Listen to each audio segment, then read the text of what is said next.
You're watching the Movie Dawgs. We bark about the movies and nothing but the movies.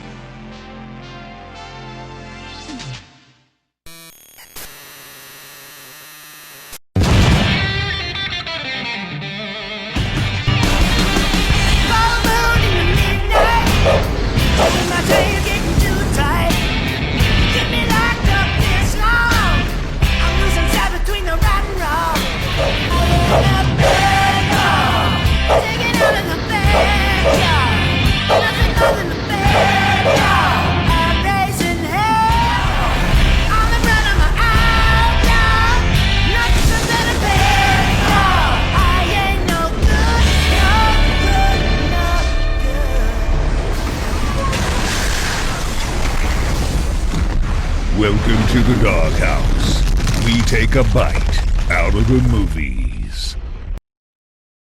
Subscribe to the Movie Dawgs and become part of our film-loving community. Hit that subscribe button and don't forget to click the bell for updates. See you in the next review.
Please welcome your host, William Baxter.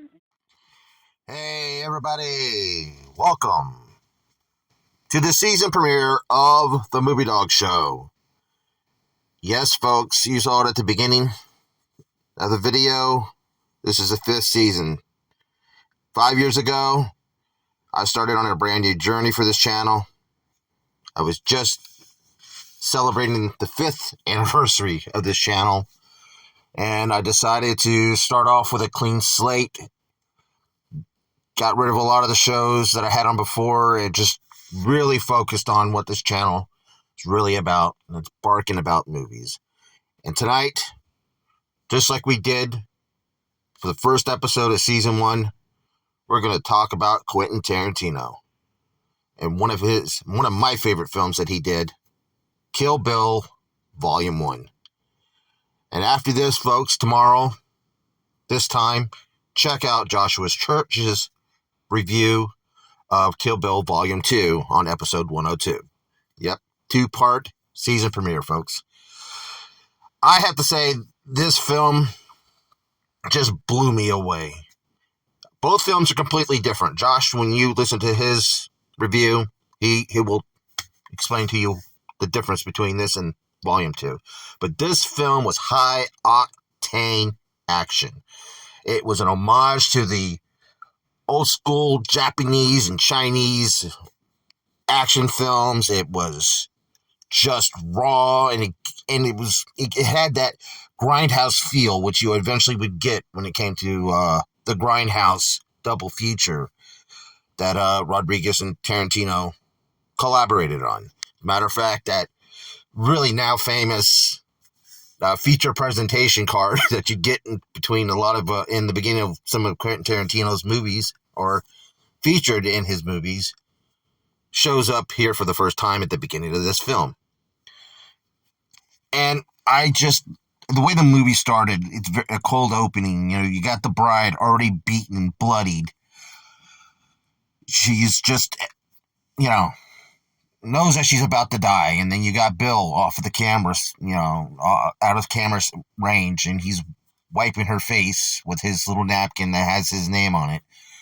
And I was just, it was just a really cold, chilling moment right before he shoots her in the head. And she's like, "It's your baby." Right there and then, it cuts off and the music starts playing. And of course, you find the bride. She's been in a coma for about 5 years. And then, of course, the cast, you got Uma Thurman and Quentin Tarantino reuniting, a concept they kind of played with while they were filming Pulp Fiction. And Quentin Tarantino saved this moment. And it was just, having Uma Thurman there back there, it felt so right, it was just, of course, it's kind of almost a status quo, whatever you want to call it, the girl boss or whatever label you want to put on it. But Uma Thurman, you really wouldn't think of her so much as an action hero, but she pulled it off because she was more of a dramatic or a comedic actress. But she just really knocked it out of the park by playing the bride. And whenever her name, what's really cool too is like how they kept her so secretive until you find out in the second film, you hear her name. Her name was always being bleeped out in the movie, and which was a really good creative move. And of course, you find out her name is Beatrice by the second film. But again, I mean, the movie starts off with her driving up, and she's already, the second half has already happened, but we're starting kind of in the middle, so to speak, when it comes to story, where she's meeting Vivica A. Fox's character. And next, you're going into this middle of this drag-out, brutal fight with knives and everything, possibly tearing the shit out of this house. And, of course, the little girl getting off the bus, and it's just and of course, Vivica A. Fox is trying to give her, offering coffee, so they decide to drink a little coffee, have a little break before they continue their altercation, and they're planning on where to meet up. And then, of course, Vivica A. Fox tries to unsuccessfully try to take her out with a pistol in the cereal box, and she gets knifed. And, of course, the little girl there witnesses it, and, Uma Thurman's character, tells her that if you ever want revenge, I'll be waiting. Which, of course, everybody nowadays were hoping that there would be a Kill Bill Volume 3. Now, before I get into further, Kill Bill actually was supposed to be one whole film. Tarantino imagined it as one whole film. He planned it as one film. He filmed it as one film. Harvey Weinstein, a brilliance that, of course, we all know exhumed from his excuse me.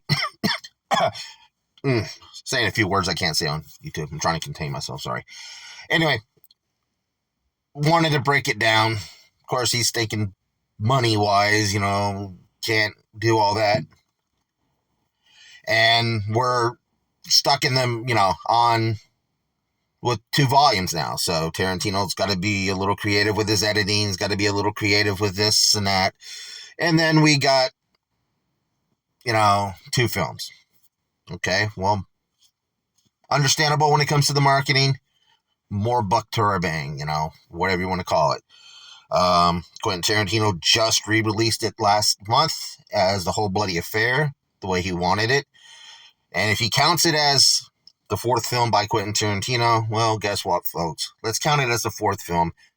Maybe we'll get at least 2 more films out of him instead of 1 more, since he's planning on calling it a day after his 10th film. But again, the rest, I'm sorry. But the cast, again, Quentin Tarantino knows how to, gather an ensemble. You got Uma Thurman, David Carradine as the title character. And one thing, I'll tell you what, when Tarantino can pull a guy that's almost from obscurity, and who else? And Kung Fu master himself, with Tai Chi, or however you want to call it. But David Carradine, cool cat from the 70s, from the TV show Kung Fu. You got Daryl Hannah, who, reports that he and Quentin Tarantino and Daryl Hannah, she didn't get along with him very well. But of course, she gets a really cool entrance in this film, whistling the theme song to Twisted Nerve, which is actually was my phone app. But the battle of, that you hear at the beginning of this here is actually my new ringtone. But again, you got Michael Madsen, the late Michael Madsen, who just recently passed. Again, showing up into I think this was his first Tarantino movie in quite some time, after unfortunately passing on Vincent Vega. He was in Reservoir Dogs as Mr. Blue, if I'm not mistaken, I think. But anyway, and then of course you've got Lucy Liu. You've got Michael Parks coming in as Earl McGraw, which he was in that same character in From Dusk Till Dawn, and he shows up periodically in other movies. I still think there's an Earl McGraw movie somewhere in Quentin Tarantino's brain, or Robert Rodriguez's brain. So, a prequel, I don't care, guys. Make it happen. Again, and then you just got so many other great actresses and actors, and it's great. The lighting, everything just worked so well about this movie. I really loved it. And again, you're going to be, those who are going in for the second one for another high-octane, epic conclusion battle, you're going to be disappointed. But, I mean, as I said, I haven't seen the whole bloody affair as its whole yet. But, I mean, the second one's more of a philosophical type of look back, and a little more calmer, and more of a spaghetti western, more of a motif than the crazy kung fu movies of the 1970s that this film resumes. Again, you're gonna the crazy 88 fight, Uma Thurman in the middle of that club fighting the crazy 88s, and just absolutely one of the greatest swords fights that you'll ever see in cinematic history. I just watched this on my big screen TV with surround sound that I just got this past month. And damn, this movie, and that, especially that scene, just in 4K, it's just, it's so beautiful. And then the way it flickers from back and forth to black and white, put the color, and then of course the blue background in that one scene where it kind of makes you kind of takes you out of it a little, like a delusional, like the blue room. Where the hell the blue room? Was this place big enough to have a blue room? It doesn't look nothing like it. I mean, the room kind of works almost like the TARDIS in Doctor Who. You got these rooms that are really, it makes no sense. Is that like when Oren and the bride are in that one room where it's snowing, and it's like, are they outside? Or are they in a room that's just simulating an old Oriental snowfall in a cottage or something? I mean, it's weird, but just the bloodshed and the fighting, and oh god, it was just unapologetic. And I just loved how the schoolgirl, Japanese schoolgirl with the ball and chain and the spikes on it and everything, how she was able to, be a kind of a supporting character. She was just a minion, or just like, a security guard type of, like a Bond security guard villain, that one last, brutal fight that you have to before you get to the boss. And when it comes to humor's even put in there. There's this little guy that looks like Charlie Brown. He's one of the owners of the club, that's catering to Lucy Liu's character, and his outfit is patterned after Charlie Brown. He's got the bald head, and so there's little small humor moments that's kind of tucked in there that you really, the Easter eggs, if you want to call them. Cutting off one of Ren's, personal assistants, or cutting her arm off, and watching the blood just spew out everywhere, her in agony and pain, and it's just the moments like that. And one of my favorite moments, though, was when she was going to Japan to get her sword made, and it was a swordman that was no longer allowed. He had to agree with Bill never to make a sword, but there was a backstory that wasn't really fleshed out, and he promised Bill he'd never make another sword, but he made it for her when he found out who she was going to kill. And the banter between him and his assistant or brother, you love her. You really don't know who they are. I mean, I don't know. That's coming up to your interpretation of who these two guys are. But damn, that was one of the best scenes in there. One of the most memorable scenes. Their banter between one and each other. Two guys had probably been together far too long, and they're miserable, but they don't know any other way of life. That's exactly what it's like to have a brother too, folks. And my brother would have agreed too if he was here. But my brother, I can remember when we were seeing this movie being, promoted, and my brother was like, this is his war epic that he's wanting to do. This is the movie that he's been talking about, that he's been wanting to make this big epic. And sadly, he and I didn't get to go see it together. We were trying to, but unfortunately it never worked out. Sadly, my brother and I never got to go to a theater to see a Quentin Tarantino movie together. Matter of fact, the only one I've seen in theaters have been The Hateful Eight. But I do have to say that when it comes down to it, I can remember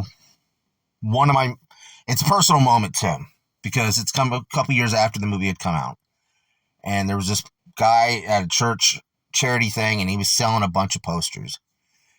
And he was selling the Kill Bill Volume 1 poster, but it was just basically a Kill Bill poster that basically kind of promoted all of it.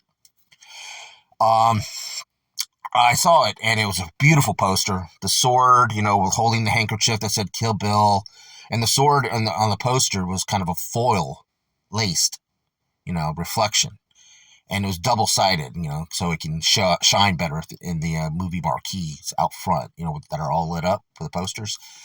And I was going to, oh, God, this would be great for my brother to get it for him. And it was like, God, shortly after Christmas of 2010, so around 2011, I was holding it for him. And I was going to give it to him for, either that following September, which would have been his birthday, or Christmas. I was holding it for him. I was just keeping it well hid in my room. And sadly, my brother didn't live long enough to get the poster. And I held on to it for the longest time. It was a beautiful poster. The poster now, if I'm not mistaken, I think is in Josh's shop. And I sold it to him. So, and I knew it would go to a great place. And I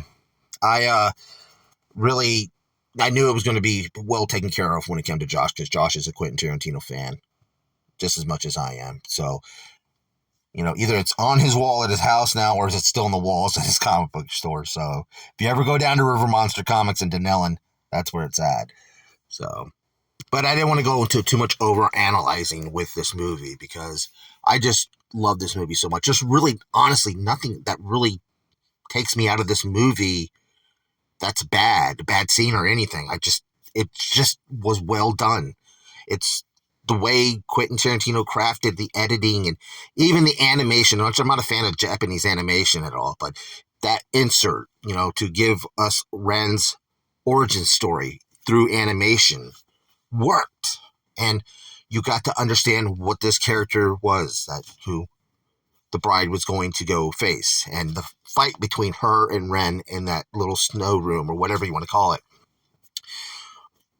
It wasn't like typical you see in the kung fu Japanese fightings, with the quick, slicing and dicing and everything, because that already happened when it came to her fighting the Crazy 88s. Hers and Ren's fight was more of a elegant, slow pace,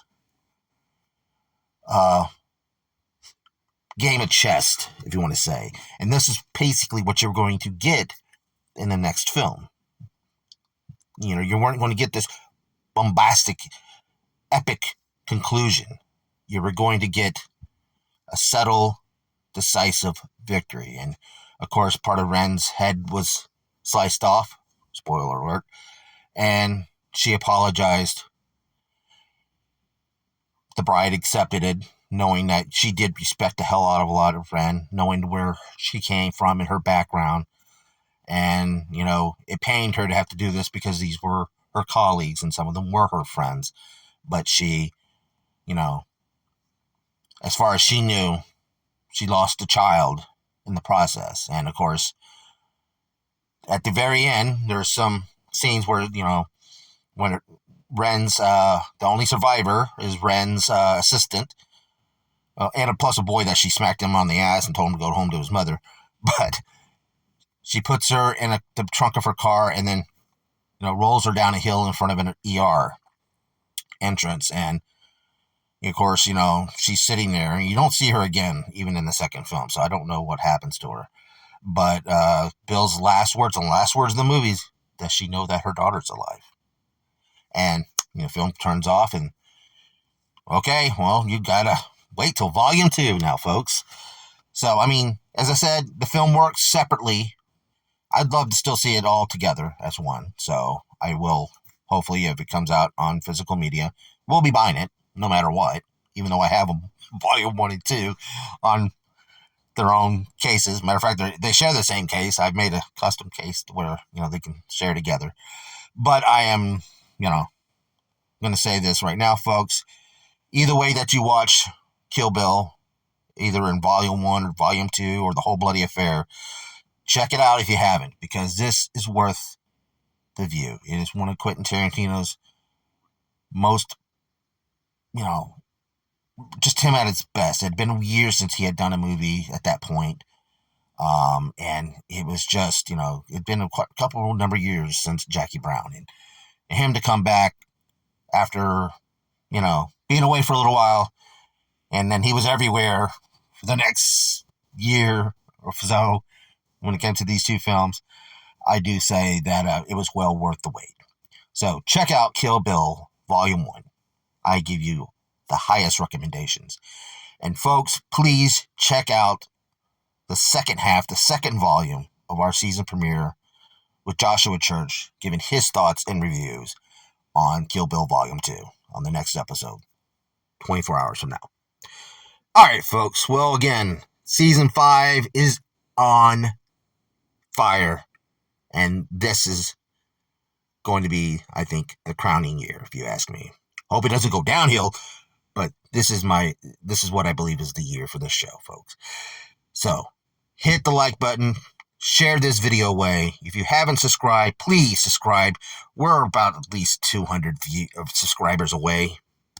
So, if you haven't yet subscribed to this channel, get us up to 1,000 subscribers this year, folks. All right, this has been a great honor to give you this review. And again, like I do every year, brother, if you're listening, hats off to you, brother. I love you. Miss you. Let's kick ass this year. This has been the Movie Dawgs Show. Year 5. Thanks for watching. And please keep on watching, folks. Bye.